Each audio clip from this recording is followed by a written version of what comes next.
딸이 남편의 휴대폰을 몰래 보다가 사진 한 장을 발견하고는 의아한 얼굴로 제게 물었어요. 엄마 팔찌가 왜 큰엄마한테 있어요? 저는 그 자리에서 얼어붙었죠. 다음 날 저는 한 가지 일을 처리했고 남편은 벼락을 맞은 듯 충격에 빠졌습니다. 저는 이수연, 올해 35살입니다. 남편 김민준과 결혼한 지 벌써 8년째이고 6살 난 딸 지우가 있습니다. 사는 게 엄청 부유한 건 아니었지만 그래도 안정적이었죠.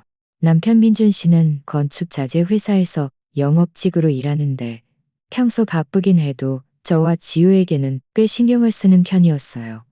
저는 아파트 단지 근처 마트에서 계산원으로 일하고 있었죠. 일이 편해서 주로 집안일에 집중할 수 있었거든요.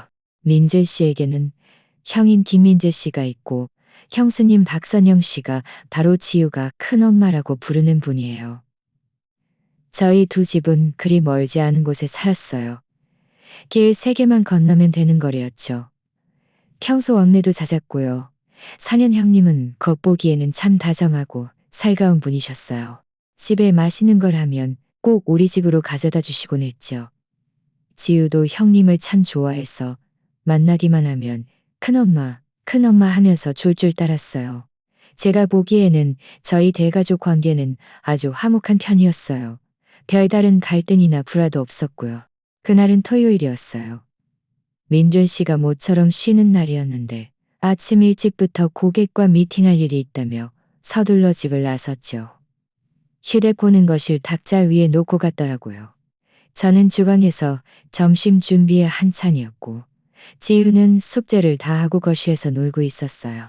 아이들은 다 휴대폰 가지고 노는 걸 좋아하잖아요. 지우도 예외는 아니었죠. 아이는 잽싸게 휴대폰을 집어들고 소파에 앉아 손가락으로 화면을 이리저리 쓸어댔어요. 제가 간장을 가지러 주방에서 나왔을 때 지우가 휴대폰을 가지고 노는 걸 보고는 무심코 말했어요. 지우야, 너무 휴대폰만 하지 마. 눈 나빠진다. 조금만 놀고 내려놔. 지우는 고개도 들지 않고 대답했죠. 알았어요, 엄마. 나 그냥 잠깐 게임만 할 거예요. 저는 더 이상 말하지 않고 다시 주방으로 돌아갔어요. 그때는 아무 생각도 없었어요. 그저 아이가 순수하게 게임을 하는 줄로만 알았죠. 하지만 10분도 채 지나지 않아 지우가 휴대폰을 들고 주방문 앞까지 달려왔어요. 작은 미간을 찌푸린 채 의아한 표정으로 저를 바라보면서요. 엄마, 이리 와보세요. 지우가 제게 손짓했어요. 저는 손에 묻은 물기를 닦고 다가가서 물었죠. 왜? 게임이 안 돼? 지우는 휴대폰을 제 앞에 내밀며 화면 속 사진을 가리키며 말했어요. 엄마, 이거 봐봐. 큰엄마잖아. 제가 고개를 숙여보니 사진 속에는 분명 선현 형님이 있었어요. 공원 화단 옆에 서서 환하게 웃고 있었죠. 새로 산 빨간색 원피스를 입고 있었고요. 그런데 다음 순간 제 시선은 형님 손목에 있는 것에 사로잡혔고 온몸의 피가 순간 얼어붙는 것 같았어요. 그것은 바로 옥팔찌였어요. 따뜻하고 은은한 연두빛을 띠고 있었고 디자인은 단순하면서도 고풍스러웠죠. 제가 너무나도 잘 아는 팔찌였어요. 바로 저희 엄마가 제게 남겨주신 유품이었으니까요. 지우는 옥팔찌를 가리키며 작은 고개를 갸웃거렸어요. 엄마, 큰엄마 손에 있는 팔찌. 엄마 거 아니에요? 나 예전에 엄마가 매일 차고 다니는 거 봤는데 왜 큰엄마한테 있어요? 저는 그 자리에서 멍하니 얼어붙었어요. 입을 벙긋거렸지만 아무 말도 할 수 없었죠. 머릿속은 윙윙거렸어요. 마치 수많은 벌들이 그 안에서 맴도는 것 같았죠. 어떻게 이럴 수가. 내 옥팔찌가 왜 선영 형님 손에 있는 거지? 이 옥팔찌는 저희 엄마가 돌아가시기 직전에 제게 주신 것이었어요. 엄마는 평생 당신과 함께 있던 것이고 평안을 지켜줄 거라며 잘 간직하라고 하셨죠. 저는 늘 이 팔찌를 보물처럼 여겼고 매일 손목에 차고 다녔어요. 단 한 번도 빼놓은 적이 없었죠. 석 달쯤 전이었을 거예요. 민준 씨가 제 옥팔찌를 보고는 흠집이 조금 있다며 전문 보석상에 맡겨서 광택을 되찾게 해주겠다고 했어요. 그때 저는 참 감동했었죠. 남편이 이렇게 세심하게 신경 써주는구나 싶어서요. 아무 생각 없이 옥발지를 빼서 남편에게 건네주면서 꼭 믿을 수 있는 곳에 맡겨달라고 신신당부했어요. 민준 씨는 그때 가슴을 두드리며 안심하라고 했죠. 내가 아는 오래된 가게가 있는데, 솜씨가 아기가 있는데, 솜씨가 아기가 있는데, 그 후로 몇 번이나 관리 잘 되고 있는지 물어봤는데, 남편은 늘 아직 관리 중이야. 좀 더 기다려야 해. 라고 말했어요. 저는 옥을 관리하는데 시간이 좀 걸릴 수도 있겠다고 생각해서 더 이상 묻지 않았죠. 하지만 제 옥팔찌가 선영 형님 손에 나타날 줄은 꿈에도 몰랐어요. 엄마, 엄마, 왜 그래요? 지유가 제가 멍하니 서서 아무 말도 하지 않자 제 옷자락을 잡아당겼어요. 그제야 저는 정신을 차렸죠. 가슴 속의 충격과 혼란을 억누르며 몸을 숙여 지유의 머리를 쓰다듬었어요. 최대한 목소리를 침착하게 만들려고 노력하면서요. 지유야, 잘못 본 거야. 이건 엄마 팔찌가 아니야. 그냥 좀 비슷하게 생긴 것뿐이야. 정말요? 지유는 여전히 의심스러운 표정이었어요. 하지만 내가 보기엔 똑같아 보이는데 정말 달라. 저는 웃으며 지우 손에서 휴대폰을 받아 잠금 화면으로 만든 뒤 한쪽에 놓았어요. 자, 이제 휴대폰은 그만하고 거실 가서 애니메이션이나 볼까? 엄마가 곧 점심 준비 다 해줄게. 지우는 고개를 끄덕이더니 통통 뛰며 거실로 갔어요. 아이의 뒷모습을 보면서 저는 더 이상 버틸 수 없었어요. 다리에 힘이 풀려 주저앉을 뻔했죠.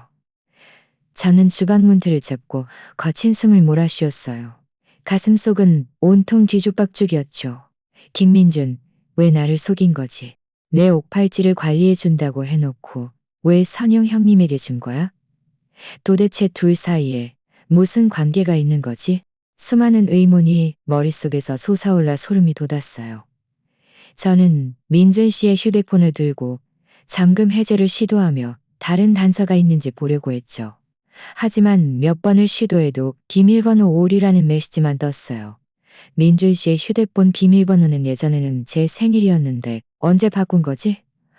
저는 생각할수록 뭔가 이상하다는 느낌을 지울 수 없었어요. 최근 몇 달 동안 민준 씨는 확실히 좀 이상했어요. 예전에는 어디를 가든 제게 말해줬고 밤에 퇴근도 아주 제 시간에 했거든요.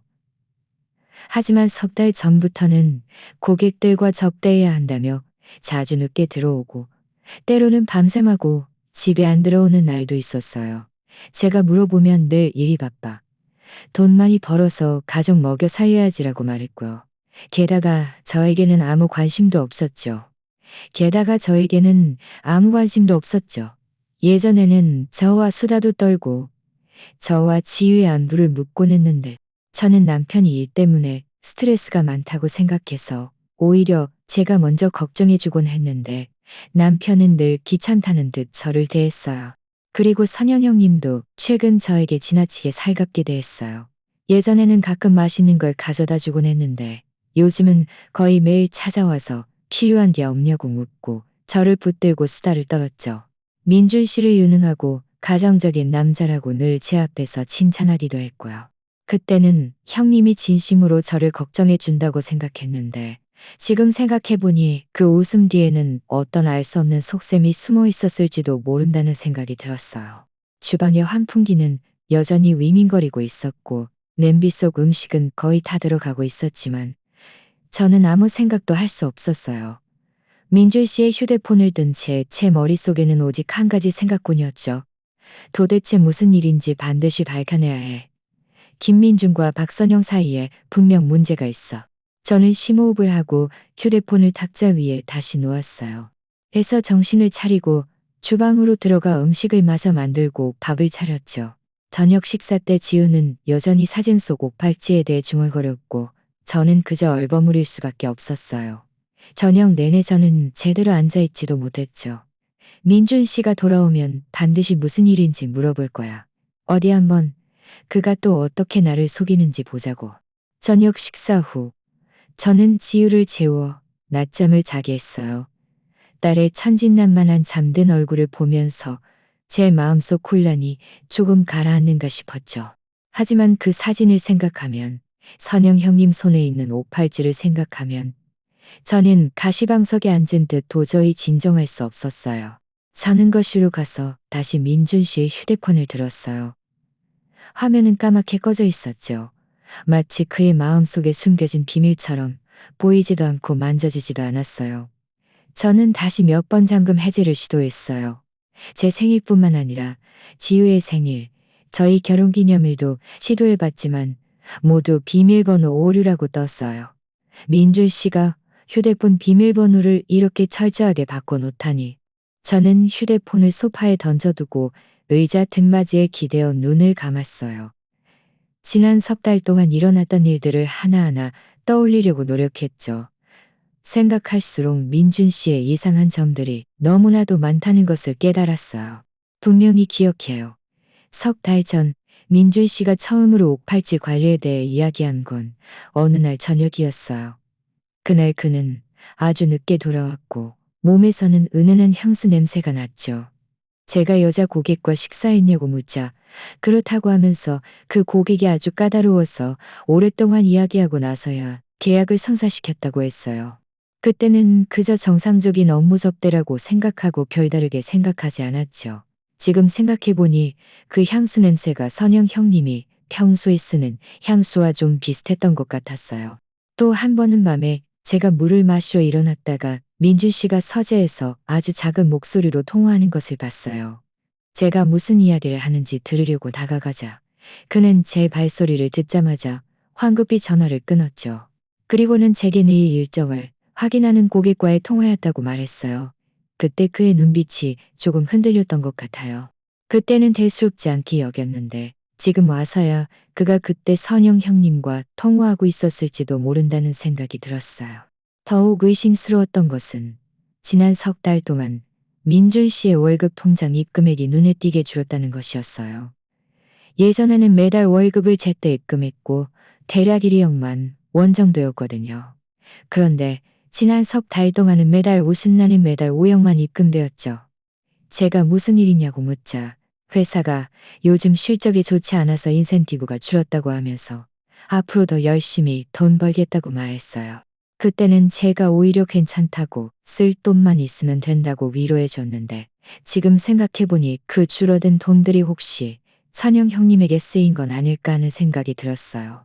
저는 자리에서 일어나 침실로 가서 옷장 가장 아래 서랍을 열었어요. 그 안에는 저희 통장과 몇 가지 중요한 서류들이 들어있었죠. 저는 민준 씨의 월급 통장 거래 내역을 꺼내 자세히 살펴보았어요. 몇 달 전까지의 거래는 모두 정상적이었죠. 하지만 석 달 전부터 매달 몇 건의 정기적인 송금 내역이 있었어요. 금액은 몇십만 원에서 몇백만 원까지 다양했고요. 송금받은 계좌는 제가 전혀 모르는 계좌였어요. 게다가 이 송금들은 대부분 그가 고객 접대라고 말했던 밤에 이루어졌죠. 제 마음은 점점 가라앉았어요. 이 돈들은 분명 업무에 쓰인 것이 아니었죠. 그가 도대체 누구에게 돈을 보낸 거지? 혹시 선영 형님에게? 생각할수록 가능성이 커 보였어요. 선영 형님이 얼마 전 제게 집에 새 냉장고를 바꾸고 싶다고 말했었거든요. 민재 형님이 요즘 형편이 어려워서 사기 좀 망설여진다고도 했고요. 그때는 제가 냉장고가 고장난 게 아니면 일단 쓰다가 민재 형님 형편이 나아지면 바꾸라고 설득했는데 지금 생각해보니 민재 씨가 이미 몰래 돈을 줘서 냉장고를 사게 한 건 아닐까 하는 생각이 들었어요. 민재 씨뿐만 아니라 선영 형님의 이상한 행동도 점점 더 명확해졌어요.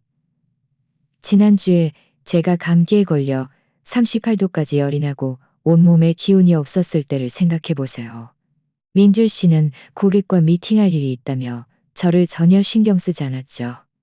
그런데 선영 형님은 제 소식을 듣고는 일부러 달려와 저를 간호해 주었어요. 생강차도 끓여주고 지우도 하루 종일 돌봐주었죠. 그때는 형님이 민준 씨보다 저를 더 걱정해 준다고 생각해서 정말 감동했었어요. 하지만 지금 돌이켜 생각해보니 그날 형님의 행동은 좀 지나치게 친절했어요. 생강차를 끓여준 것뿐만 아니라 제 방도 치워주고 심지어 민준 씨 서재까지 청소했었죠. 그때는 제가 웃으며 번거롭게 하지 마세요. 라고 말했지만 형님은 다 한 식구인데 뭘 그리 격식 차려요라고 했어요. 지금 생각해보니 형님이 혹시 그때 뭔가 확인하거나 아니면 어떤 증거를 없애려고 했던 건 아닐까요? 또 한 번은 저희 두 가족이 함께 저녁 식사를 할 때였어요. 식탁에서 선영 형님은 계속해서 민준 씨에게 반찬을 더 덜어주면서 동생 요즘 너무 고생 많지? 많이 먹고 몸보신해라고 다정한 말투로 말했죠. 그때는 그저 형수가 시동생을 걱정하는 마음이라고 생각했는데 지금 와서 보니 어떻게 봐도 뭔가 이상했어요. 민주희 씨의 반응도 그때 참 이상했죠. 생각할수록 두려웠고 생각할수록 등골이 오싹했어요. 만약 민준 씨와 선영 형님이 정말 부적절한 관계라면 우리 가족은 저와 민준 씨의 오랜 세월 동안의 감정은 도대체 무엇이었을까요? 저는 더 이상 생각하고 싶지 않았지만 머릿속 생각은 잡초처럼 무성하게 자라났어요. 저는 다시 한번 민준 씨의 휴대폰을 열 수 있는지 시도해보기로 결심했어요. 민준 씨가 예전에는 중요한 비밀번호를 휴대폰 메모장에 적어두는 습관이 있었다는 것을 기억하고 있었죠. 비록 나중에 휴대폰을 바꿨지만 혹시 그 습관이 남아있을지도 모른다고 생각했어요. 저는 휴대폰을 들고 지문으로 잠금 해제를 시도했지만 역시 열리지 않았어요. 그는 제 지문까지 삭제해버린 것이었죠. 제가 어찌할 바를 모르고 있을 때 문득 민준 씨의 휴대폰에 클라우드 백업 기능이 있다는 것이 생각났어요. 예전에 휴대폰이 고장났을 때 클라우드 백업으로 자료를 복구했었거든요. 혹시 그의 채팅 기록 같은 것들이 클라우드에 백업되어 있을지도 모른다고 생각했어요. 저는 황급히 집 컴퓨터를 켜고 민준 씨의 클라우드 계정에 로그인하려고 시도했어요. 클라우드 계정 비밀번호로 제 생일을 입력했는데 놀랍게도 로그인이 되었어요. 저는 가슴이 벅차올라 황급히 백업된 자료를 클릭했어요. 하지만 그 안에 있는 내용을 보자마자 제 마음은 다시 한번 가라앉았죠. 백업된 자료에는 사진, 계약서, 주소록만 있었고 채팅 기록은 텅 비어 있었어요. 분명 민준 씨가 고의로 채팅 기록을 삭제한 것이었죠. 그가 무언가를 의도적으로 숨기려고 한 것이었죠. 저는 포기하지 않고 백업된 사진들을 다시 한번 자세히 살펴보았어요. 대부분은 지우의 사진이었고 몇 장은 업무 관련 사진이었죠. 그런데 맨 마지막에 민준 씨와 선영 형님의 다정한 사진 몇 장이 있었어요. 사진 배경은 한식당이었고 민준 씨와 선영 형님이 나란히 앉아 환하게 웃고 있었죠. 선영 형님의 머리는 민준 씨에게 살짝 기대어 있었는데 아주 다정해 보였어요. 사진 촬영 시간은 2달 전 어느 주말이었고 바로 민준 씨가 고객과 미팅할 일이 있다고 말했던 그날이었어요. 마우스를 잡은 제 손이 떨렸어요. 결국 그날 그는 고객과 미팅하러 간 게 아니라 선영 형님과 데이트를 하고 있었던 거였어. 이 사진이 바로 명백한 증거였죠. 저는 이 사진을 제 USB 메모리에 저장한 뒤 민준 씨의 클라우드 계정에서 로그아웃했어요. 이 모든 것을 마치자 온몸의 기운이 빠져나가는 것 같았어요. 저는 컴퓨터 앞에 앉아 그 사진을 바라보며 참지 못하고 눈물을 쏟아냈죠. 민준 씨와 결혼한 지 8년. 저는 늘 저희 관계가 아주 좋다고 생각했어요. 이 가정을 위해 저는 원래 좋았던 직업을 포기하고 집 근처 마트에서 편한 계산원 일을 찾았죠. 오직 남편과 지우를 더 잘 돌보기 위해서였어요. 제가 바친 모든 것이 가치 있다고 생각했는데 결국 돌아온 것은 그의 배신이었어요. 바로 그때 문 밖에서 열쇠로 문을 여는 소리가 들렸어요. 민준 씨가 돌아온 것이었죠. 저는 황급히 눈물을 닦고 USB 메모리를 잘 숨겼어요. 심호흡을 하며 애써 평소와 다름없는 모습을 보이려고 노력했죠. 민준 씨가 들어와 제가 컴퓨터 앞에 앉아 있는 것을 보고는 잠시 멈칫하며 물었어요. 수연 씨, 왜 여기 앉아 있어? 지우는? 저는 고개를 들어 그를 바라보며 최대한 목소리를 침착하게 만들려고 노력했어요. 지우는 낮잠 자. 당신 왔어? 일은 다 마쳤고? 민준 씨는 서류 가방을 내려놓고 제 옆에 와 앉아 저를 안으려고 손을 뻗었어요.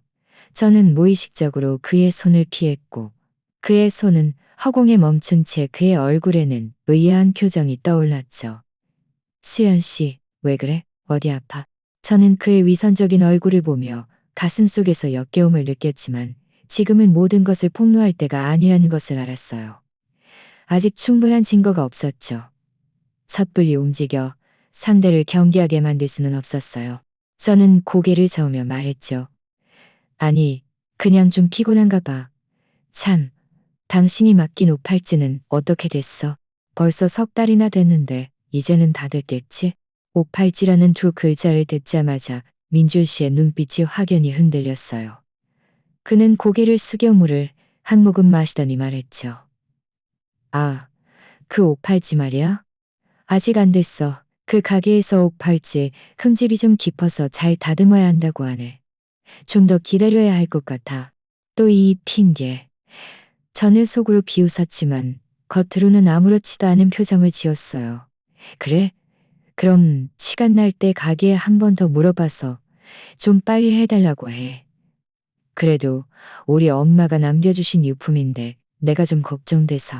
민준 씨는 고개를 끄덕이며 말했죠. 알았어. 내가 내일 바로 물어볼게. 말을 마친 그는 자리에서 일어나 샤워하러 간다며 황급히 화장실로 들어갔어요. 그의 분주한 뒷모습을 보면서 저는 그가 분명 뭔가 숨기고 있다는 확신이 더욱 강해졌어요. 저는 주머니 속에 숨겨둔 USB 메모리를 꽉 쥐고 속으로 다짐했죠. 반드시 모든 진실을 밝혀낼 거야. 그와 선영 형님 사이에 어떤 관계가 있거야. 민준 씨가 샤워하는 동안 저는 USB 메모리를 화장대 가장 아래 서랍에 넣어두고 화장품으로 덮어 숨겼어요. 이 모든 것을 마치자 그제야 조금 안심이 되었죠. 저는 이 사진이 시작일 뿐이라는 것을 알았어요. 민준 씨와 선영 형님의 진짜 얼굴을 밝혀내려면 더 많은 증거를 찾아야 했죠. 밤에 지우가 잠든 후 저는 침대에 누워 천장을 바라보며 잠이 오지 않았어요. 민준 씨는 제 옆에 누워 규칙적인 숨소리를 내며 아무 일도 없었던 것처럼 보였죠. 하지만 그와 선영 형님의 사진을 생각하면, 선영 형님 손에 있는 제 옥팔찌를 생각하면 온몸이 불편해서 당장 그를 깨워다져 묻고 싶었어요. 하지만 참았죠. 지금 그에게 모든 것을 폭로하면 분명 발뺌할 것이고 어쩌면 오히려 제가 트집 잡는다고 적반하장으로 나올지도 모른다고 생각했어요. 저는 그가 변명할 수 없도록 확실한 증거를 가지고 있어야 했죠. 다음 날 아침 일찍 저는 마트에 집안일이 있다고 휴가를 냈어요. 민준 씨는 평소처럼 일찍 출근했죠. 그가 나간 후 저는 지우를 친정 엄마 집으로 데려다 주었어요. 엄마에게는 아빠와 할 이야기가 좀 있다고 말했죠. 저희 아빠는 올해 60대 중반이시지만 아직 건강하신 편이에요. 아빠는 제 안색이 좋지 않은 것을 보고는 물으셨죠. 수연아, 왜 그래? 혹시 민준이가 널 괴롭혔어? 저는 고개를 저으며 아빠를 소파에 앉히고 말했어요. 아빠, 제가 엄마가 남겨주신 옥팔찌에 대해 여쭤볼 게 있어요. 옥팔찌 이야기가 나오자 아빠의 눈빛이 부드러워졌어요. 아빠는 말씀하셨죠. 그 옥팔찌는 네 외할머니가 네 엄마에게 물려주신 거야. 네 엄마가 나랑 결혼할 때도 그걸 차고 있었지. 네 엄마가 돌아가시기 전에 너한테 그걸 준 건 그게 널 평안하게 지켜주기를 바라서였어. 그런데 왜 갑자기 그걸 묻니? 저는 잠시 망설이다가 아빠에게 모든 이야기를 털어놓았어요. 지우가 민준 씨 휴대폰에서 본 사진 이야기, 그리고 민준 씨가 계속 오팔찌 관리가 아직 끝나지 않았다고 둘러대는 이야기까지요. 아빠는 제 이야기를 듣고는 화가 나서 탁자를 내리치셨어요. 이 김민준이라는 놈이 너무나도 못된 짓을 했구나. 그건 네 엄마의 유품인데 어떻게 그걸 다른 사람에게 줄 수 있어? 안 되겠어.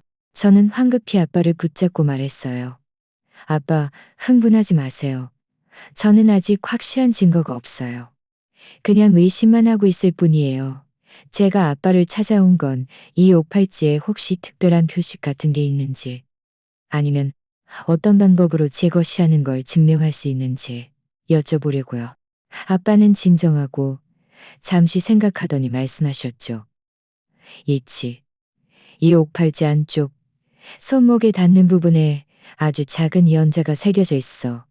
네 엄마가 일부러 장인에게 새겨달라고 한 거야. 그래야 이 옥팔찌가 네 것이라는 걸 증명할 수 있고 나중에 잃어버려도 찾을 수 있을 거라고 했지. 저는 가슴이 벅차올라 말했어요. 정말요? 저는 왜 몰랐죠? 아빠는 말씀하셨죠. 네 엄마가 글자를 새길 때 너는 아직 어렸어. 나중에 너한테 말하는 거 잊었고 나도 우연히 발견한 거야. 네가 평소에 차고 다닐 때는 그 글자가 손목에 붙어 있어서 자세히 보지 않으면 전혀 보이지 않아. 이 표식이 있으면 훨씬 쉬워질 거였죠. 선임 형님 손에 있는 오팔찌 안쪽에 연자가 새겨져 있는지만 확인하면 그것이 바로 저희 엄마가 제게 남겨주신 유품이라는 것을 증명할 수 있을 테니까요. 저는 아빠께 감사 인사를 드리고 친정 엄마 집을 나섰어요. 이제 제가 해야 할 일은 민준 씨와 선영 형님이 사적으로 만났다는 더 많은 증거를 찾는 것이었죠. 저는 어릴 적 친구인 최유진이 생각났어요. 유진이는 사설 탐정 사무실에서 일하는데 사람들의 행적을 조사하거나 증거를 찾아주는 일 같은 걸 아주 잘해요. 저희는 어릴 때부터 함께 자랐고 지금은 제가 믿을 수 있는 유일한 친구였죠. 저는 유진이에게 전화를 걸어 한 카페에서 만나기로 했어요. 유진이는 금방 도착했고 제 안색이 좋지 않은 것을 보고는 물었죠. 수연아, 왜 그래? 얼굴에 수심이 가득하네. 저는 민준 씨와 선영 형님에 대한 이야기를 유진이에게 털어놓았어요. 제가 발견한 사진, 민준 씨의 이상한 행동, 그리고 저희 엄마의 옥팔찌 이야기까지요. 유진이는 제 이야기를 듣고는 화가 나서 탁자를 내리쳤어요. 이 김민준이라는 놈, 그리고 그 박선영이라는 형님도 너무나도 못된 인간들이야. 김민준은 네 남편이고 박선영은 네 형님인데 어떻게 이런 짓을 할 수 있어? 저는 눈물을 글썽이며 말했죠. 유진아, 나 지금 그들 사진 한 장밖에 없어. 증거가 부족해. 네가 민준 씨와 선영 형님이 최근에 사적으로 만난 적이 있는지, 그리고 민준 씨의 월급 통장에 있는 그 송금들이 선영 형님에게 송금된 것인지 좀 알아봐 줬으면 좋겠어. 예진이는 고개를 끄덕이며 말했어요. 문제없어. 나한테 맡겨. 민준 씨와 선영 형님 사진, 민준 씨 월급 통장 계좌, 그리고 그들 차량 번호까지 다 나한테 보내줘. 내가 지금 바로 조사 시작할게. 늦어도 사흘 안에는 결과를 알려줄게. 저는 감격스럽게 말했어요. 유진아, 이번에 정말 폐를 끼치네. 유진이는 우리 사이에 무슨 객기야? 우리는 좋은 자매잖아. 걱정 마. 내가 반드시 가 밝혀낼게. 아, 참. 너도 조심해야 해. 민준 씨가 네가 자신을 조사하고 있다는 걸 눈치채지 못하게 조심해. 섣불리 움직여서 상대를 경계하게 만들지 말고. 저는 고개를 끄덕이며 알았어라고 말했죠. 유진이와 헤어진 후 저는 집으로 돌아왔어요. 민준 씨와 선영 형님 사진, 민준 씨 월급 통장 계좌, 그리고 그들 차량 번호까지 유진이에게 다 보냈죠. 이 모든 것을 마치자 제 마음이 조금은 놓였어요. 유진이가 도와주니 곧 진실을 밝혀낼 수 있을 거라고 믿었죠. 며칠 동안 저는 평소처럼 출근하고 지우를 돌보며 민준 씨가 아무것도 눈치채지 못하게 최대한 평소와 다름없는 모습을 보이려고 노력했어요. 민준 씨는 여전히 예전처럼 자주 늦게 들어왔고 저에게도 여전히 무심했죠. 때로는 선영 형님이 예전처럼 집에 맛있는 걸 가져다 주거나 저와 수다를 떨러 오기도 했어요. 매번 형님을 볼 때마다 저는 가슴속의 역겨움을 억누르며 위선적인 미소를 지었죠. 한 번은 선영 형님이 집에 왔는데 또 그 옥팔찌를 차고 있었어요. 저는 일부러 형님 손목을 빤히 쳐다보며 말했죠. 형님, 그 옥팔찌 정말 예쁘네요. 어디서 사셨어요? 선영 형님의 안색이 확연히 변하더니 이내 웃으며 말했어요. 이거 산 거 아니야. 친구가 준 건데 뭐 오래된 옥이라나? 차고 다니면 평안을 지켜준대. 저는 다시 물었어요. 그래요? 제가 좀 봐도 될까요? 저도 요즘 옷 팔찌 하나 사고 싶어서요. 선영 형님은 무의식적으로 손을 뒤로 뺐어요. 안 돼. 옷 팔찌는 귀한 거라 깨질까봐 걱정돼. 그리고 내가 오래 차고 다녀서 이미 익숙해졌어. 떼고 싶지 않아. 형님이 이렇게 둘러댈수록 저는 그 옷 팔찌가 제 것이라는 확신이 더욱 강해졌어요. 저는 일부러 좀 실망한 듯이 말했죠. 그래요? 그럼 정말 아쉽네요. 그냥 이 옷 팔찌가 제가 예전에 차고 다니던 거랑 너무 비슷해서요. 제 옷 팔찌는 우리 엄마가 남겨주신 유품인데 석 달 전에 민준 씨한테 관리 맡겼는데 아직도 안 됐어요. 제가 좀 그립네요. 제 옷 팔찌 이야기가 나오자 선영 형님의 안색이 더욱 안 좋아졌어요. 형님은 컵을 들어 물을 한 모금 마시더니 말했죠. 민준 씨가 네 옷 팔찌를 관리해준다고? 참 세심하네. 저는 형님을 바라보며 화제를 바꾸어 말했어요. 참, 형님한테 말하는 걸 잊었네요. 우리 엄마가 남겨주신 그 옷 팔찌 안쪽에는 아주 작은 연자가 새겨져 있어요. 우리 엄마가 일부러 잔인에게 새겨달라고 한 건데, 그래야 제 것이라는 걸 증명할 수 있다고 했거든요. 형님 팔찌 위에는 혹시 특별한 표시 같은 거 없어요? 연자라는 말을 듣자마자 선영 형님의 몸이 확연히 굳어졌고 손에 든 물컵이 흔들려 물이 밖으로 쏟아졌어요. 형님은 황급히 물컵을 내려놓고 휴지로 손을 닦으며 말했죠. 없어. 이건 그냥 평범한 옷팔찌야. 아무 표식도 없어. 형님의 반응은 이미 모든 것을 드러냈어요. 저는 속으로 비웃으며 계속 말했죠. 그래요? 그럼 제가 잘못 본 건가 보네요. 그런데 민준 씨가 요즘 형님을 참 많이 도와주는 것 같던데요. 새 냉장고도 사주고 형님네 요즘 형편 어려운 거 아는데 민준 씨가 도와주는 건 당연하죠. 그래도 한 식구인데. 선영 형님은 고개를 들어 저를 바라보았고 형님의 눈빛에는 혼란과 죄책감이 가득했어요. 형님은 잠시 침묵하더니 마치 결심이라도 한 듯 말했어요. 수연아, 미안해. 제 마음이 움직였어요. 형님, 왜 저한테 미안하다고 하세요? 선영 형님은 고개를 숙이고 작은 목소리로 말했죠. 수연아, 내가 잘못했어. 이 옷 팔찌 사실 네 거 맞아. 민준 씨가 나한테 준 거야. 형님이 직접 인정하는 말을 듣자 저는 여전히 가슴이 철렁했어요. 저는 심호흡을 하고 말했죠. 민준 씨가 왜 제 옷 팔찌를 형님한테 줬어요? 도대체 둘 사이에 무슨 관계예요? 선영 형님은 고개를 들었고 눈물이 떨어졌어요. 나랑 민준 씨, 우리 사귄 지 벌써 1년도 넘었어. 민준 씨가 당신이랑은 감정이 없다고 진작부터 이혼하고 싶었다고 했어. 다만 당신이 동의하지 않을까봐 그랬다고. 그는 날 사랑하고 당신이랑 이혼하면 나랑 결혼할 거라고 했어. 그리고 이 옷 팔찌는 그가 일부러 당신한테서 가져와서 나한테 준 거라고 했어. 우리 사랑의 징표라고. 그는 또 나한테 자주 돈을 보내주고 물건도 사주면서 나를 행복하게 해줄 거라고 했어. 저는 온몸이 떨릴 정도로 화가 났어요. 결국 그들 둘이 사귄 지 벌써 1년도 넘었다는 말이야?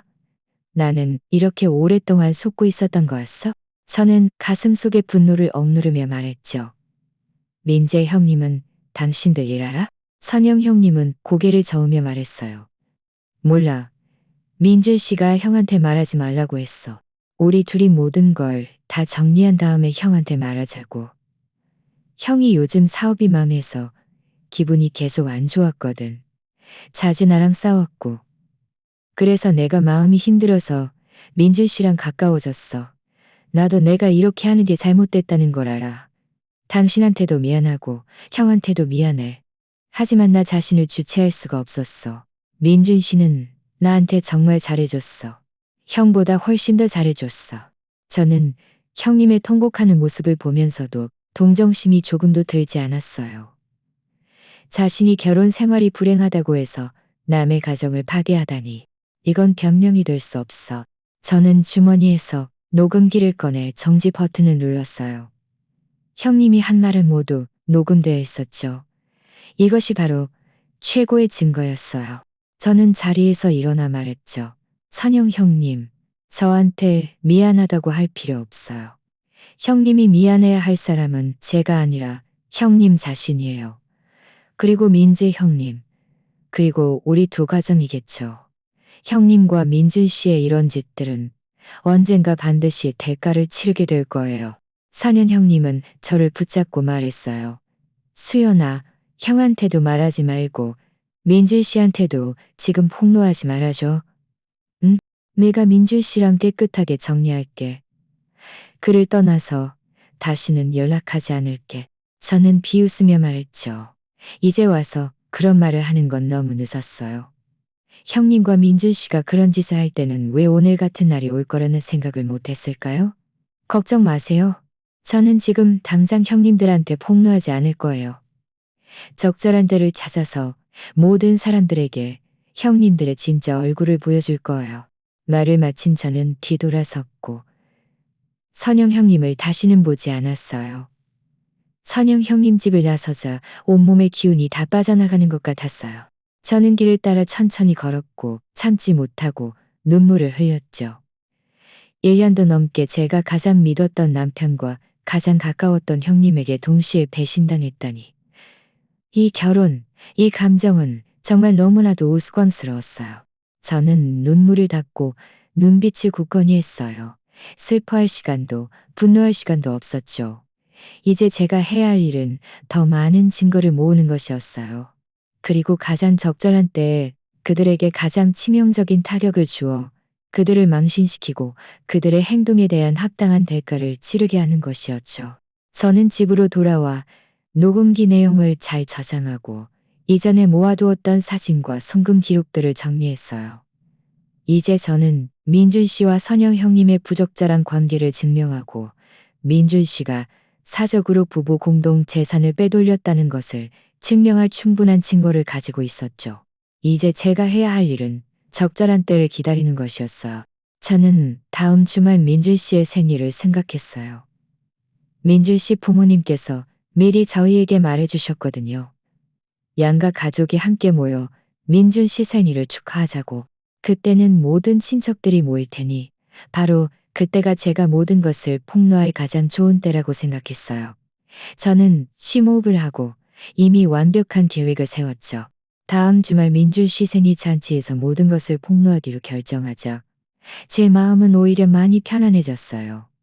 며칠 동안 저는 평소처럼 출퇴근하고 지우를 돌보며 민준 씨에게는 여전히 차갑지도 뜨겁지도 않은 태도를 유지했어요. 그가 제가 아직 아무것도 모른다고 생각해서 저에 대한 경계를 완전히 풀게 하려고 했죠. 민준 씨는 과연 아무것도 의심하지 않았어요. 여전히 매일 제 시간에 출퇴근했고 가끔 늦게 들어와도 미리 제게 말해줬죠. 심지어 저와 지유에게 선물까지 사주기도 했어요. 그의 위선적인 모습을 보면서 제 마음속에는 오직 혐오감만 들었을 뿐이었어요. 그가 이럴수록 저는 그를 망신시키겠다는 결심이 더욱 굳어졌죠. 저는 이전에 모아둔 사진, 송금 기록, 그리고 녹음만으로는 부족하다는 것을 알았어요. 민준 씨가 부부 공동재산을 빼돌린 더 많은 증거를 모아야 했고 그와 선영 형님에게 혹시 다른 음모가 없는지도 밝혀내야 했죠. 그래야 모든 것을 폭로할 때 그가 변명할 수 없게 만들고 모든 사람들이 그의 진짜 얼굴을 보게 만들 수 있을 테니까요. 어느 날 저녁 민준 씨는 샤워를 마치고 침대에 누워 휴대폰을 가지고 놀다가 잠이 들었어요. 휴대폰은 화면이 켜진 채 침대 협탁 위에 놓여 있었죠. 제 마음이 움직였어요. 저는 조용히 일어나 그의 휴대폰을 집어들었어요. 이전에 그가 비밀번호를 바꾼 후로 저는 그 안의 내용을 확인할 기회가 없었거든요. 지금 그가 잠들었으니 혹시 유용한 정보를 찾을 수 있을지도 모른다고 생각했어요. 그의 지문으로 잠금 해제를 시도했는데 놀랍게도 열렸어요. 그가 비밀번호를 바꿨지만 지문 잠금은 여전히 제 지문을 유지하고 있었던 것이었죠. 저는 가슴이 벅차올라 황급히 그의 휴대폰을 열고 자세히 살펴보았어요. 그의 카톡 채팅 기록에서는 선영 형님과의 채팅 기록이 삭제되어 있었죠. 하지만 저는 포기하지 않고 그의 SNS메시지함과 다른 소셜미디어 앱들을 열어보았어요. 노력은 배신하지 않는 법. 저는 그의 이메일에서 그와 선영 형님이 주고받은 이메일들을 찾았어요. 이메일에는 모두 그들이 이혼을 공모하는 계획이 담겨 있었죠. 선영 형님은 민줄 씨에게 언제 저와 이혼할 것이냐고 물었고, 민줄 씨는 자신의 생일 잔치가 끝난 후에 제가 둘째 아이를 가질 수 없다는 이유로 이혼을 요구할 것이라고 말했어요. 그는 이미 변호사와 상담했고, 자신이 제가 아이를 낳을 수 없다고 주장하고 위조된 증거를 제시하면 법원이 자신에게 유리하게 판결할 것이라고 했어요. 그때가 되면 저는 어떤 재산도 얻지 못할 뿐만 아니라 이 내용을 보고 저는 온몸이 떨릴 정도로 화가 났어요. 민줄 씨가 이렇게 잔인하다니. 선영 형님과 함께하기 위해 우리 공동 재산을 빼돌릴 뿐만 아니라 지유의 양육권까지 빼앗으려 하다니. 심지어 증거를 위조해서 제가 아이를 낳을 수 없다는 누명까지 씌우려 하다니. 저는 황급히 이 이메일들을 캡처해서 제 휴대폰에 저장했어요. 그리고는 계속해서 그의 휴대폰을 살펴보았죠. 그의 휴대폰 갤러리에서 저는 그와 선영 형님이 집을 보러 간 사진 몇 장을 찾았어요. 사진 배경은 한 모델하우스였고 그들은 평면도 앞에 서서 환하게 웃고 있었죠. 저는 또 그의 휴대폰 메모장에서 한 부동산 중개인의 연락처와 한 아파트의 자세한 정보를 보았어요. 제 마음이 철렁했어요. 설마 우리 공동 재산으로 선영 형님에게 집을 사준 건가? 제 추측을 확인하기 위해 저는 다음 날 아침 일찍 유진이에게 전화를 걸어 이 일을 알려주고 그 아파트의 소유권 정보를 좀 알아봐 달라고 부탁했어요. 유진이는 흔쾌히 승낙하며 말했죠. 수연아, 걱정 마. 내가 지금 바로 알아보고 오후에 결과를 알려줄게. 전화를 끊은 후 저는 마트에 출근했어요. 오전 내내 저는 멍하니 있었죠. 머릿속에는 온통 민줄 씨와 선영 형님의 모습뿐이었어요. 정말 민줄 씨가 이렇게 음흉하고 교활할 줄은 몰랐어요. 자신의 목적을 달성하기 위해 수단과 방법을 가리지 않다니. 오후에 유진이에게서 전화가 왔고 유진이는 무거운 목소리로 말했어요. 수연아, 내가 알아냈어. 김민준이 정말 너희 부부 공동재산으로 박선영한테 작은 아파트를 사줬어. 아파트는 2달 전에 샀고 소유권은 박선영 명의로 등록되어 있어. 그리고 김민준이 최근에 너희 예금을 몰래 빼돌리고 있다는 것도 알아냈어. 이미 대부분의 돈을 그의 먼 친척 계좌로 옮겨놨어. 이 소식을 듣자 저는 눈앞이 캄캄해져 쓰러질 뻔했어요. 민줄 씨가 이렇게까지 잔인하다니.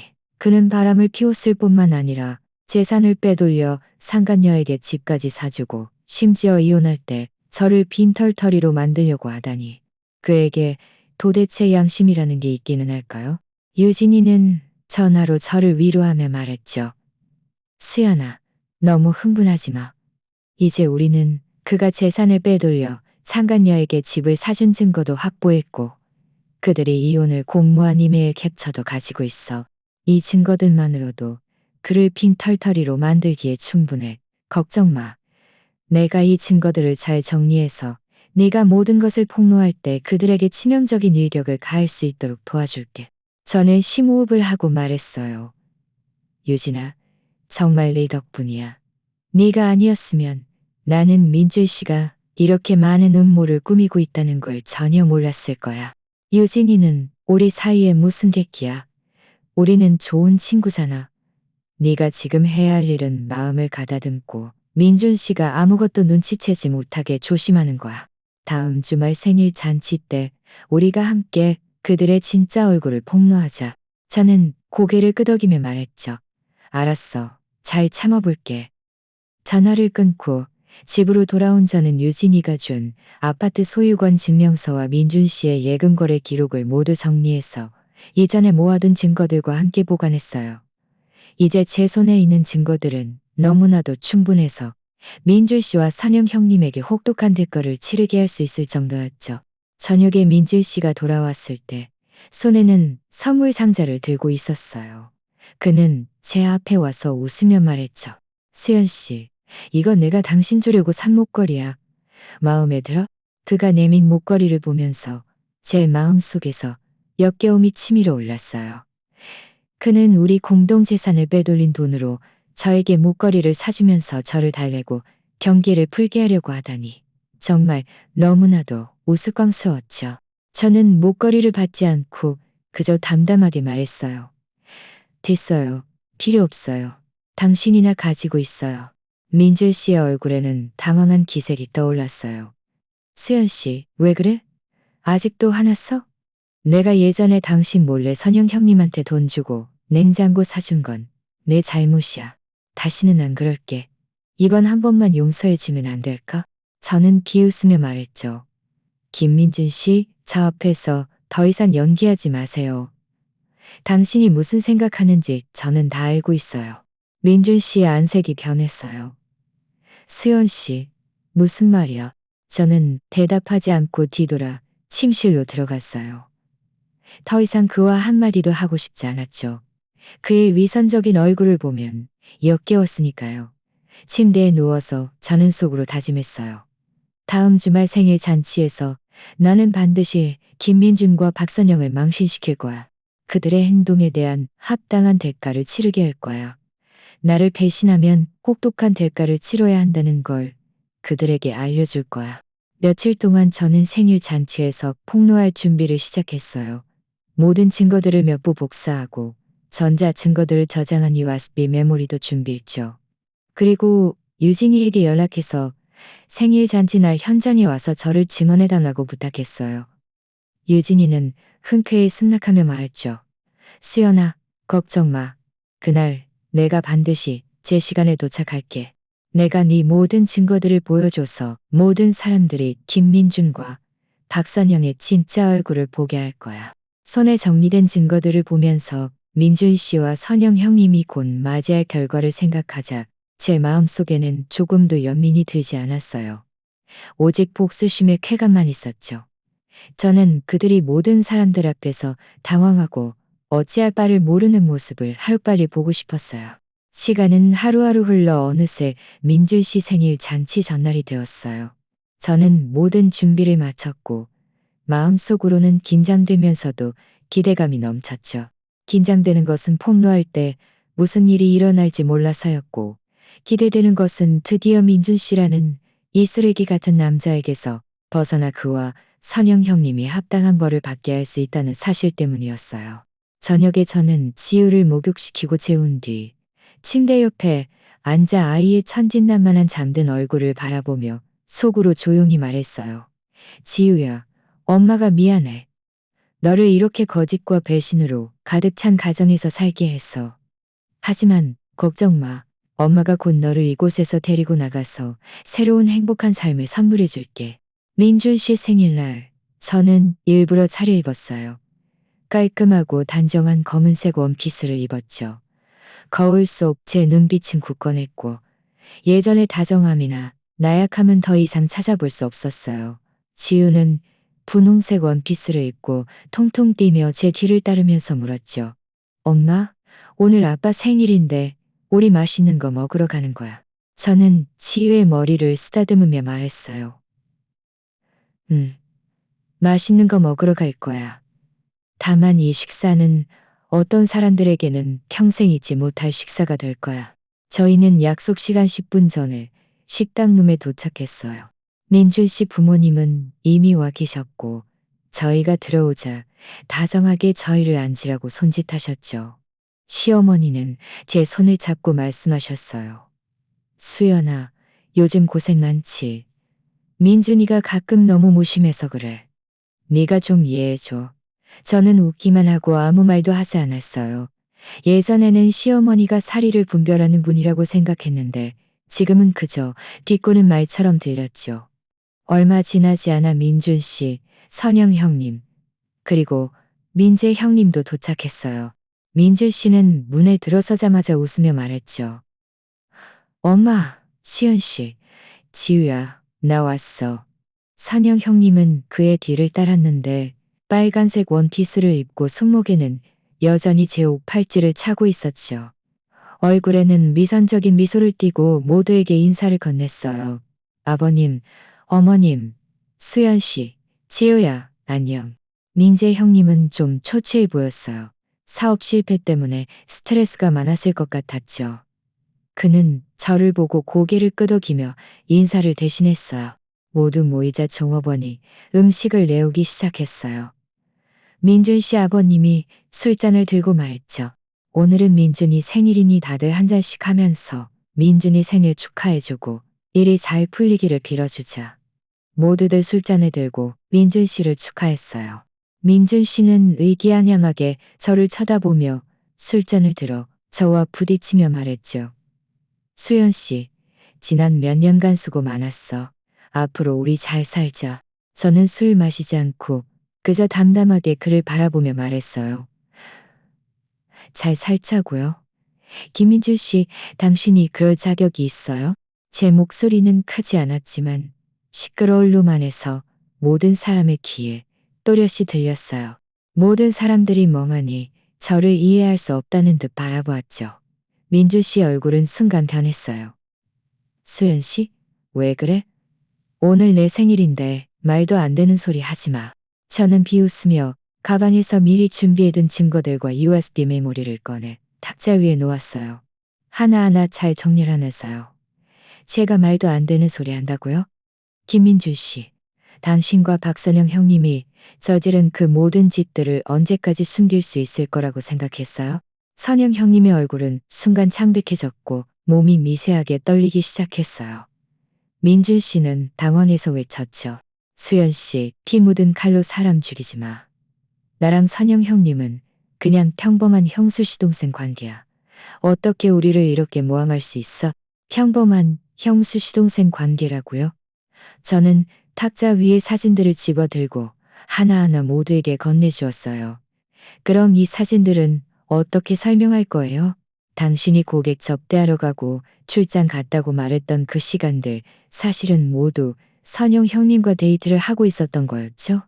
함께 쇼핑하고 함께 형님 집으로 들어갔던 것까지. 이것도 함께 형님 집으로 들어갔던 것까지. 민준 씨 부모님은 사진을 보고는 안색이 크게 변했어요. 민준 씨 아버님은 술잔을 탁자에 내려놓으며 말씀하셨죠. 민준아, 도대체 이게 무슨 일이냐? 똑바로 설명해봐. 민준 씨는 당황해서 땀을 뻘뻘 흘리며 말했어요. 이건 다 오해야. 수여 씨가 오해한 거야. 나랑 선영 형님은 정말 아무것도 없어. 오해라고요? 저는 다시 그 송금 기록을 꺼내 그의 앞에 놓으며 말했죠. 그럼 지난 석 달 동안 당신이 선영 형님에게 3억만 원 넘게 송금하고 새 냉장고까지 사준 건 어떻게 설명할 거예요? 이것도 오해인가요? 이 돈들은 모두 우리 부부 공동 재산인데 당신이 저와 상의도 없이 사적으로 형님에게 송금하다니. 저를 사람으로 본 거예요? 이 가정을 사람으로 본 거예요? 민재 형님은 송금 기록을 보고는 얼굴이 창백해져 선영 형님을 노려보며 말했어요. 박선영, 얘가 하는 말이 사실이야? 김민준이 너한테 이렇게 많은 돈을 보냈다고? 우리 집 형편 어려운 거 아는데 왜 나한테는 한마디도 안 했어? 선영 형님은 너무 놀라 아무 말도 못하고 그저 계속 울기만 했어요. 민주 씨는 여전히 변명했죠. 나는 선영 형님을 도와준 거야.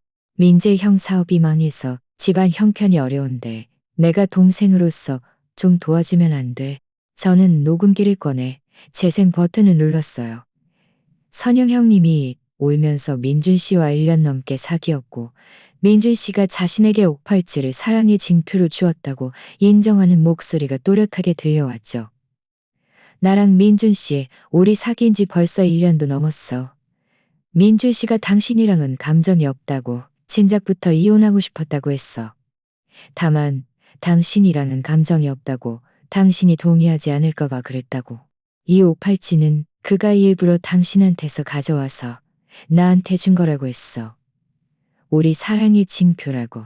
녹음이 끝나자 누 많은 정적에 휩싸였어요. 민준 씨 부모님은 온몸이 떨릴 정도로 화가 나셨죠. 민준 씨 어머님은 민준 씨를 가리키며 말씀하셨어요. 이 망할 놈의 자식. 어떻게 이런 짓을 할 수 있어? 박선영은 네 형수잖아. 수연이한테도 미안하고 민지한테도 미안하고 이 가정한테도 미안하고 이 가정한테도 미안하지 않아. 민재 형님은 더욱 화가 나서 눈까지 빨개졌어요. 그는 달려가 선영 형님의 옷깃을 움켜쥐고 말했죠. 이런 박선영, 내가 너한테 그렇게 잘해줬는데 어떻게 나를 배신하고 내 동생이랑 놀아날 수 있어? 이 천한 년. 선영 형님은 너무 놀라 엉엉 울면서 말했어요. 민재 씨, 제가 잘못했어요. 제가 일부러 그런 게 아니에요. 민줄 씨가 저를 유혹한 거예요. 저를 용서해주면 안 될까요? 민줄 씨는 선영 형님이 책임을 자신에게 떠넘기자 당황해서 소리쳤어요. 박선영, 말도 안 되는 소리 하지 마. 분명히 네가 먼저 나를 유혹했잖아. 두 사람은 즉시 서로를 비난하며 싸우기 시작했어요. 그들의 추악한 모습을 보면서 저는 속으로 비웃었어요. 이것이 그들이 말하는 사랑이라니. 정말 우습고도 슬프구나. 바로 그때 룸문이 열리고 유진이가 들어왔어요. 그녀는 손에 부동산 등기 증명서를 들고 말했죠. 죄송해요. 제가 늦었네요. 제가 여러분께 선물을 하나 가져왔어요. 유진이는 탁자 앞으로 걸어와 부동산 등기 증명서를 모두의 앞에 놓으며 말했어요. 이것은 김민줄 씨와 이수연 씨의 부부 공동 재산으로 박선영 씨에게 사준 작은 아파트의 소유권 증명서입니다. 아파트는 2달 전에 샀고 소유권은 박선영 씨 명의로 등록되어 있습니다. 게다가 김민준 씨는 부부 공동 예금의 대부분을 몰래 빼돌려 그의 먼 친척 계좌로 옮겨놓았습니다. 유진이는 잠시 멈췄다가 다시 휴대폰을 꺼내 이메일 캡처 사진들을 열어 보여주며 말했어요. 그리고 이것은 김민준 씨와 박선영 씨가 이혼을 공모한 이메일입니다. 그들은 김민준 씨 생일 잔치 후에 이수연 씨가 둘째를 가질 수 없다는 이유로 이혼을 요구하고 심지어 증거를 위조해서 이수연 씨를 빈털터리로 만들고 지우의 양육권까지 빼앗으려고 계획했습니다. 뭐라고? 민준 씨 아버님은 화가 나서 거의 쓰러질 뻔했어요. 그는 탁자 위에 찻잔을 집어 민준 씨에게 던졌죠. 이 배은망덕한 놈. 어떻게 수연이를 빈털터리로 만들려고 하고 지우의 양육권까지 빼앗으려 할 수 있어? 어떻게 이렇게 잔인할 수 있니? 찻잔은 민준 씨의 몸에 부딪혔고 찬물이 그의 옷에 튀었어요. 민준 씨는 피하지도 못하고 그저 고개를 숙인 채 온몸을 떨었죠. 그는 제가 이렇게 많은 증거를 가지고 그의 모든 음모를 폭로할 줄은 꿈에도 몰랐던 것이었어요. 저는 민준 씨를 바라보며 차가운 목소리로 말했어요. 김민준 씨, 당신이 모든 것을 완벽하게 숨겼다고 생각했나요? 당신은 틀렸어요. 당신과 박선영 형님이 저지른 이 모든 짓들은 하나하나 증거가 명백해요. 당신은 저를 배신했을 뿐만 아니라 재산을 빼돌려 저를 빈털터리로 만들고 지유의 양육권까지 빼앗으려 했죠. 정말 너무나도 잔인해요. 저는 다시 선영 형님을 향해 말했어요. 박선영 형님, 형님 자신의 결혼 생활이 불행하다고 해서 남의 가정을 파괴하다니. 민주 씨가 정말 형님을 사랑한다고 생각해요? 그는 그저 형님을 이용하려 했을 뿐이에요. 목적을 달성하면 형님을 버릴 거예요. 지금 형님 모습은 모두 형님 자업자득이에요. 룸 안의 친척들도 모두 민준 씨와 선영 형님을 비난하기 시작했어요. 그들이 파렴치하고 풍기를 문란하게 한다고 말했죠. 민준 씨와 선영 형님의 얼굴은 새빨개졌고 당장이라도 땅속으로 숨고 싶어 했어요. 민준 씨 어머님은 울면서 제 손을 잡고 말씀하셨어요. 수연아, 미안하다. 우리가 민준이를 제대로 가르치지 못했구나. 걱정 마. 우리가 반드시 너에게 보상해 줄게. 민준이 그 망한 놈의 자식. 우리는 더 이상 그를 자식으로 여기지 않을 거야. 저는 제 손을 빼내며 말했어요. 어머님, 괜찮아요. 저와 민준 씨 사이는 이미 끝났어요. 저는 최대한 빨리 그와 이혼 절차를 밟을 거예요. 그는 빈털터리가 되어야 하고 빼돌린 재산과 선영 형님에게 준 아파트 돈도 모두 저에게 돌려줘야 해요. 지우의 양육권은 반드시 제가 가져야 하고 그는 양육비도 지불해야 해요. 민준 씨는 고개를 들어 저를 바라보며 말했어요. 수연 씨, 내가 잘못했어. 제발 나에게 한 번 더 기회를 주면 안 될까? 내가 재산을 다 돌려줄게. 당신과 지우에게 잘 보상할게. 저는 비웃으며 말했어요. 김민준 씨, 지금 와서 그런 말을 하는 건 너무 늦었어요. 기회는 이미 당신에게 주었지만 당신 스스로 소중히 여기지 않은 거예요. 당신과 박선영 형님, 이제 각자 잘 살아가세요. 말을 마친 저는 지우를 안고 유진이에게 말했어요. 유진아, 우리 가자. 유진이는 고개를 끄덕이며 제 뒤를 따랐어요. 저희가 룸을 나서자 뒤에서는 민준 씨와 선영 형님의 다투는 소리, 민준 씨 부모님의 격노한 꾸짖음, 그리고 친척들의 수군거리는 소리가 들려왔어요. 저는 뒤돌아보지 않았어요. 이 모든 소리들은 저에게 더 이상 중요하지 않았으니까요. 식당을 나서자 밤바람이 얼굴을 스쳤고 저는 심호흡을 하자 온몸이 가벼워지는 것을 느꼈어요. 제 마음을 짓누르던 커다란 돌덩이가 드디어 내려앉은 것이었죠. 저는 품에 안겨 잠든 지우를 바라보며 속으로 다짐했어요. 앞으로 나는 반드시 지우를 잘 돌보고 건강하고 행복하게 자랄 수 있도록 할 거야. 민준 씨와 선영 형님의 최후는 더 이상 신경 쓰지 않았어요. 저는 오늘부터 저와 지우가 새로운 삶을 시작할 것이고 더 이상 그 거짓과 배신에 갇히지 않을 것이라는 것만 알았죠. 식당에서 나온 후 저는 지우를 안고 유진이와 함께 집으로 돌아왔어요. 길 위에서 지우가 잠에서 깨어나 눈을 비비며 제게 물었죠. 엄마, 방금 무슨 일 있었어? 아빠랑 큰엄마 왜 싸웠어? 저는 아이의 머리를 쓰다듬으며 다정하게 말했어요. 별일 아니야. 어른들 사이에 작은 오해가 있었는데 이제 다 해결됐어. 지우야, 우리 집에 가서 자자. 저는 지우가 어른들의 복잡한 세상을 너무 많이 알기를 원치 않았어요. 그저 아이의 순수함을 지켜주고 싶었죠. 지우가 잠든 후 유진이가 잠시 저와 함께 앉아 저를 위로하며 말했어요. 수연아, 다 지났어. 오늘 정말 잘했어. 그들이 너를 괴롭히게 두지 않았잖아. 저는 고개를 끄덕이며 말했죠. 유진아, 네가 아니었으면 나는 이 모든 걸 해내지 못했을 거야. 유진이는 우리 사이에 뭘 그리 격식 차려? 앞으로 무슨 일 있으면 언제든지 나한테 전화해. 네가 지금 해야 할 일은 푹 쉬는 거야. 내일부터 이혼 절차 시작하자. 유진이가 돌아간 후 저는 침대에 누웠지만 도무지 잠이 오지 않았어요. 비록 마음속에 커다란 돌덩이는 내려앉았지만 8년이라는 결혼 생활을 생각하니 여전히 감회가 새로웠죠. 하지만 그보다 더 큰 것은 해방감이었어요. 드디어 민준 씨라는 쓰레기 같은 남자에게서 벗어나 지우와 함께 새로운 삶을 시작할 수 있었으니까요. 다음 날 아침 일찍 저는 바로 변호사에게 연락해서 모든 증거를 넘겨주고 이혼 절차를 맡겼어요.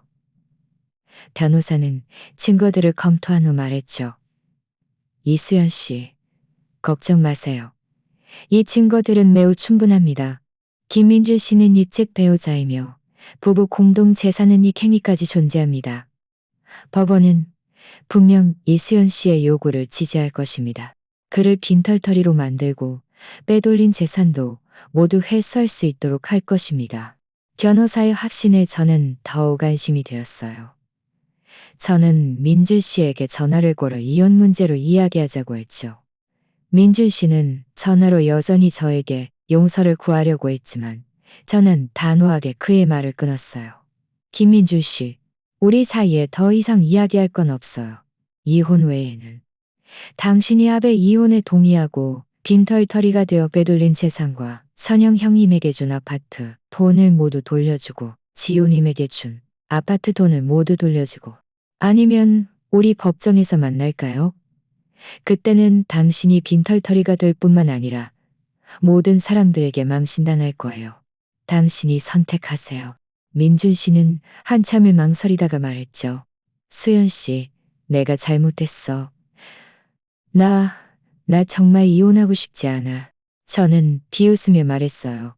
지금 와서 그런 말을 하는 건 너무 늦었어요. 당신이 그런 짓들을 할 때는 왜 오늘 같은 날이 올 거라는 생각을 못 했을까요? 당신에게 사흘 시간을 줄게요. 사흘 뒤에는 이혼 합의서를 받거나 아니면 법원에서 온 소환장을 받게 될 거예요. 말을 마친 저는 전화를 끊었어요. 사흘 동안 민준 씨 부모님이 여러 번 저를 찾아와 민준 씨에게 한 번 더 기회를 달라고 했어요. 민준 씨 어머님은 심지어 제 앞에 무릎을 꿇고 울면서 말씀하셨죠. 수연아, 내가 부탁한다. 민준이에게 한 번 더 기회를 줘라. 그가 잘못을 뉘우치고 앞으로 너와 지유에게 잘해줄 거야. 저는 어머님을 일으켜 세우며 말했어요. 어머님, 제가 민준 씨에게 기회를 주지 않는 게 아니에요. 그가 스스로 소중히 여기지 않은 거예요. 그와 선영 형님이 저지른 일들은 이미 저와 지우에게 깊은 상처를 주었어요. 우리 사이는 더 이상 예전으로 돌아갈 수 없어요. 민주 씨 부모님은 제가 단호한 태도를 보이자 어쩔 수 없이 돌아가셨어요. 사흘 뒤 민준 씨가 저에게 연락해서 합의 이혼에 동의했어요. 저희는 변호사의 입회하에 이혼 합의서에 서명했죠. 민준 씨는 빈털터리가 되어 빼돌린 5천만 원이 넘는 예금과 선영 형님에게 집을 사준 3억 원이 넘는 돈을 모두 저에게 돌려주었어요. 지우의 양육권은 제가 갖고 그는 지우가 18살이 될 때까지 매달 양육비를 지불하기로 했죠. 이혼 합의서에 서명하는 순간 온몸이 가벼워지는 것을 느꼈어요. 드디어 민준 씨에게서 완전히 벗어났고 거짓과 배신으로 가득 찬 결혼 생활에서도 벗어난 것이었죠. 이혼 후 며칠 지나지 않아 저는 민준 씨와 선영 형님의 최후에 대해 듣게 되었어요. 민재 형님과 선영 형님은 이혼했고 선영 형님은 빈털터리가 되었죠. 민재 형님은 배신감에 격분해서 몇 사람을 시켜 민준 씨를 한바탕 때렸고 민준 씨는 보름 동안 병원에 입원했어요. 민준 씨 부모님도 그와 완전히 인연을 끊고 그를 집에서 내쫓았죠. 선영 형님은 평판이 나빠져 고향에서 살 수 없게 되자 다른 지역으로 가서 일해야만 했어요. 하지만 그녀는 편안한 생활에 익숙해져 막노동의 고통을 견디지 못했죠. 결국 작은 식당에서 종업원으로 일하며 겨우 입에 풀칠만 하고 들었어요. 민준 씨는 퇴원 후 평판이 좋지 않아 회사에서 해고되었고 공사장에서 막노동을 하며 하루하루 고되게 살아야 했어요. 매일 죽도록 일해도 돈은 얼마 벌지 못했죠. 그는 저에게 다시 만나자고 했지만 저는 모든 연락처를 차단해버렸어요. 저는 민준 씨가 돌려준 돈의 일부를 지우의 교육기금으로 저축했고 나머지로는 집을 수리했어요. 저는 직업도 바꾸었죠. 한 유아용품점에서 점장으로 일하게 되었는데 예전보다 월급도 더 많이 받고 지우를 더 잘 돌볼 수 있게 되었어요. 우리 엄마가 남겨주신 그 옥팔찌도 되찾았어요. 그날 제가 선영 형님을 찾아가 옥팔찌를 돌려달라고 하자 선영 형님은 여전히 옥팔찌가 민준 씨가 자신에게 준 것이라고 둘러대려고 했죠. 제가 이혼 합의서와 옥팔찌 안쪽에 새겨진 연자를 보여주자 그제야 마지못해 옥팔찌를 돌려주었어요. 저는 옥팔찌를 조심스럽게 간직했어요. 이것은 우리 엄마의 유품이자 제가 과거에서 벗어나 새로운 삶을 시작하는 증거였으니까요. 시간은 흘러갔고 저와 지유의 삶은 점점 더 평온해지고 행복해졌어요. 지유는 유치원에서 아주 즐거워했고 매일 돌아와서 유치원에서 있었던 일들을 저에게 이야기해 주었죠. 저희 아빠도 자주 저희를 찾아와 맛있는 것을 가져다 주셨고 유진이도 자주 저와 함께 쇼핑하고 밥을 먹으며 예전처럼 함께 시간을 보냈어요. 어느 날 제가 지유를 데리고 공원에 놀러 갔다가 민준 씨 어머님을 만났어요. 어머님은 저와 지유를 보고 눈시울을 붉히며 말씀하셨죠. 수연아, 지유야, 잘 지냈니? 저는 고개를 끄덕이며 말했어요. 네, 잘 지내요. 걱정해 주셔서 감사합니다, 어머님. 민준 씨 어머님은 지유를 바라보며 말씀하셨어요. 지유가 이렇게 많이 컸네. 갈수록 더 귀여워지는구나. 민준이 그 망할 놈의 자식이 너희 모녀에게 정말 미안한 짓을 했어. 우리가 그를 못 본 지 오래되었단다. 공사장에서 일한다고 들었어. 저는 담담하게 말했어요. 그 사람이 어떻게 지내든 저와는 상관없어요. 저는 그저 저와 지유가 평안하고 행복하게 살아가는 것만 바랄 뿐이에요. 민준 씨 어머님은 한숨을 쉬며 말씀하셨어요. 그래, 우리가 그를 제대로 가르치지 못했구나. 수연아, 너는 정말 좋은 여자야. 앞으로 분명 더 좋은 사람 만날 거야. 저는 웃기만 하고 아무 말도 하지 않았어요. 저는 지금 연애에 대한 기대는 없었어요. 그저 지유를 잘 돌보고 아이를 훌륭하게 키우는 것만 생각했죠. 하지만 저는 제가 열심히 살고 저 자신과 지유를 사랑하면 미래는 분명 더 좋아질 것이라고 믿었어요. 주말에는 지유를 데리고 소풍을 가거나 놀이공원에 가거나 도서관에 갔어요. 지유의 행복한 웃음을 보면서 제 마음은 행복감으로 가득 찼죠. 비록 실패한 결혼 생활을 겪었지만 이것이 제가 행복을 누릴 자격이 없다는 것을 의미하지는 않는다는 것을 알았어요. 저는 저 자신의 노력으로 과거의 그림자에서 벗어나 저와 지우만의 행복한 삶을 찾았으니까요. 밤에 지우를 재운 후 저는 베란다에 앉아 하늘의 별들을 바라보곤 했어요. 저는 우리 엄마를 생각하고 엄마가 남겨주신 오팔찌를 생각했죠. 엄마에게 제가 지금 잘 지내고 있다고, 엄마를 실망시키지 않았다고 말해주고 싶었어요. 저는 엄마의 축복을 받고 지유와 함께 미래의 모든 날들을 용감하게 맞이할 거예요. 저를 상처 주었던 사람들은 모두 합당한 벌을 받았고 저 또한 이 배신과 반격 속에서 더욱 강해지고 독립적이 되었죠. 저는 결국 깨달았어요. 여성은 언제나 스스로에게 의지해야 한다는 것을. 오직 자신이 강해져야 자신과 주변 사람들을 보호할 수 있고 진정한 행복을 누릴 수 있다는 것을요. 앞으로 갈 길은 아직 멀지만 저는 확신해요. 저와 지우는 분명 더 잘 지낼 거예요. 왜냐하면 우리 마음속에는 사랑이 있고 눈 속에는 빛이 있으며 발밑에는 길이 있으니까요. 자, 오늘의 이야기는 여기까지입니다. 들어주셔서 감사합니다.